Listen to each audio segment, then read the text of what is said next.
ಮತ್ತಿದು ಸರಿ, ನೀವೇ ಮಾಧ್ಯಮದವ್ರು ಹೇಳಿ, ಮಾಧ್ಯಮದವ್ರು ನೀವು ಅದನ್ನ ಹೇಳಿ. ರಾಜೀವ್ ಗಾಂಧಿ ಅವ್ರ ವಂಶವನ್ನೇ ಧ್ವಂಸ ಮಾಡ್ತೀವಂದ್ರೆ ಅದು ಸರಿನಾ? ಅದು ಮತ್ತು ಅಂಥವ್ರ ವಿರುದ್ಧ ಪ್ರಕರಣ ದಾಖಲು ಮಾಡಬಾರ್ದ?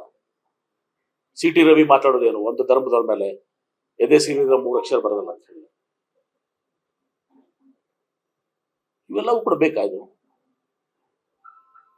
ಈ ತರ ಅಸಹ್ಯಕರವಾಗಿ ಮಾತಾಡುವಂತಹದ್ದು ಅಲ್ಲಿ ಹೋಗ್ಲಿ, ಅಲ್ಲಿ ನೀಟ್ ಬಗ್ಗೆ ಮಾತಾಡ್ಲಿ. 47 ದಿವಸಗಳ ನಂತರ ಕುಂಭಕರ್ಣ ನಿದ್ದೆಯಿಂದ ಹೊರಗೆ ಬಂದು ನಮ್ಮ ಪ್ರಧಾನಮಂತ್ರಿಗಳು ಎಚ್ಚೆತ್ತುಕೊಂಡ್ರು. ಯುವಕರು ಇವತ್ತಿನ ದಿವಸ ಬಹಳ ಹೆಚ್ಚಿನ ಸಂಖ್ಯೆಯಲ್ಲಿ ಇವತ್ತಿನ ದಿವಸ ಬಿಜೆಪಿಗೆ ಬೆಂಬಲಿಸ್ಕೊಂಡು ಬಂದಿದ್ದನ್ನ ನಾವು ನೋಡಿದ್ವಿ 2014ರಿಂದ. ಆ ಯುವಕರ ಬಗ್ಗೆ ಇವ್ರಿಗೆ ಎಷ್ಟು ಕಾಳಜಿ ಇದೆ, ಬದ್ಧತೆ ಇದೆ, ಗೌರವ ಇದೆ, ಕಳಕಳಿ ಇದೆ, ಇದೆಲ್ಲವೂ ಮೊನ್ನೆ ಗೊತ್ತಾಗಿದೆ.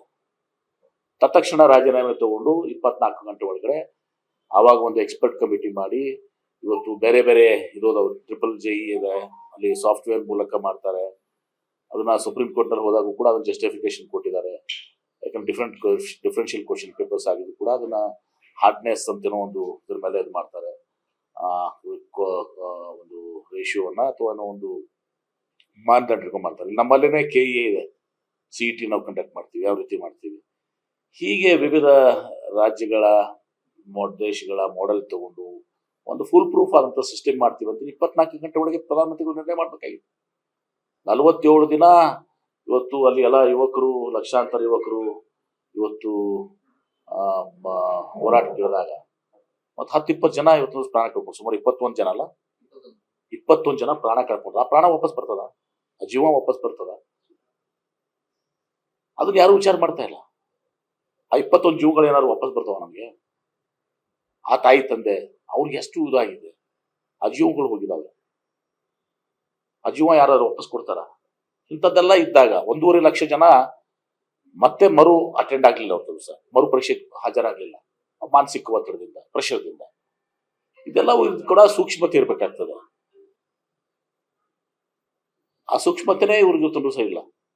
ಒಂದ್ ಕಡೆ ಬೆಲೆ ಏರಿಕೆ, ಇನ್ನೊಂದ್ ಕಡೆ ಆರ್ಥಿಕ ನೀತಿ, ಅವತ್ತು ವಿದೇಶಾಂಗ ನೀತಿ, ಎಲ್ಲಾ ರೀತಿಯಿಂದ ಇವತ್ತೊಂದು ದಿವಸ ಈ ಸರ್ಕಾರ ವಿಫಲ ಆಗಿದೆ. ಕೇವಲ ಅವರು ಬರೇ ಜಾತಿ ಧರ್ಮದ ಹೆಸರ ಮೇಲೆ ಇವತ್ತೊಂದು ದಿವಸ ಇಲ್ಲಿವರೆಗೆ ರಾಜಕಾರಣ ಮಾಡಿದ್ದಾರೆ.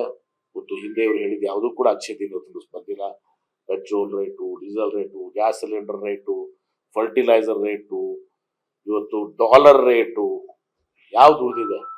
ನಮ್ಮ ಮನಮೋಹನ್ ಸಿಂಗ್ ಅವರು ಹಣಕಾಸು ಸಚಿವರಿದ್ದಾಗ, ನರಸಿಂಹರಾವ್ ಪ್ರಧಾನಮಂತ್ರಿ ಇದ್ದಾಗ, ಮತ್ತು ತದನಂತರ ಅವರೇ ಪ್ರಧಾನಮಂತ್ರಿ ಆದಾಗ ಇವತ್ತು ದಿವಸ ಒಂದು ವಿಶ್ವಕ್ಕೆ ಮಾದರಿಯಾದಂತ ಆರ್ಥಿಕ ವ್ಯವಸ್ಥೆನ ಈ ದೇಶಕ್ಕೆ ಕೊಟ್ಟಿದ್ರು. ಅದೆಲ್ಲ ಬುಡಮೇಲ್ ಮಾಡ್ಬಿಟ್ಟಿದ.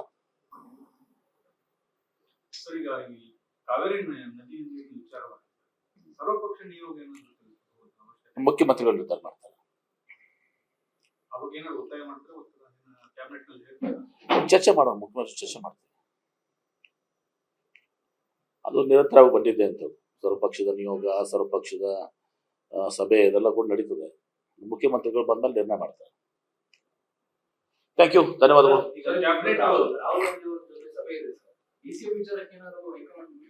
ನನಗೆ ಗೊತ್ತಿಲ್ಲ, ನಾನು ಕೂಡ ಯಾರು ಚರ್ಚೆ ಮಾಡಿಲ್ಲ.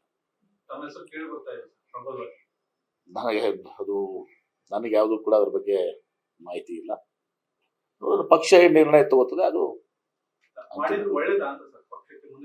ನೋಡಿ. ನಾನು ಯಾವ್ದನ್ನು ಕೂಡ ಹೇಳೋದಲ್ಲ. ಪಕ್ಷ ಯಾವ್ದು ಒಳ್ಳೇದಾಗ್ತದೆ ಅದನ್ನ ಮಾಡ್ತಾರೆ. ನನಗೆ ಗೊತ್ತಿಲ್ಲ, ನಾನು ಇಲ್ಲಿದ್ದೀನಿ, ಎಲ್ಲರೂ ಡೆಲ್ಲಿಲಿದ್ದಾರೆ. ನಾನು ಇಲ್ಲಿದ್ದೀನಿ ಅಂತೇಳಿ ನೀವು ಇಲ್ಲಿ ಬಂದಿದ್ದೀರಿ. ನನಗೆ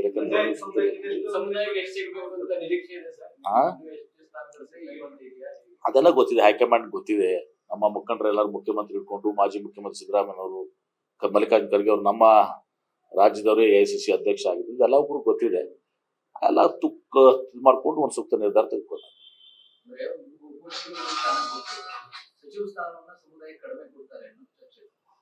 ಅಂತದ್ ಯಾವ್ದು ನಿಮ್ಗೆ ಗೊತ್ತಿದೆ? ಅದು ಹೇಳಿದಾರ ನಿಮ್ಗೆ? ಆತರ ಹೇಳಿದಾರ? ಇದೆಲ್ಲ ನಿಮ್ಮ ಸೃಷ್ಟಿಗಳು ಇವೆಲ್ಲ.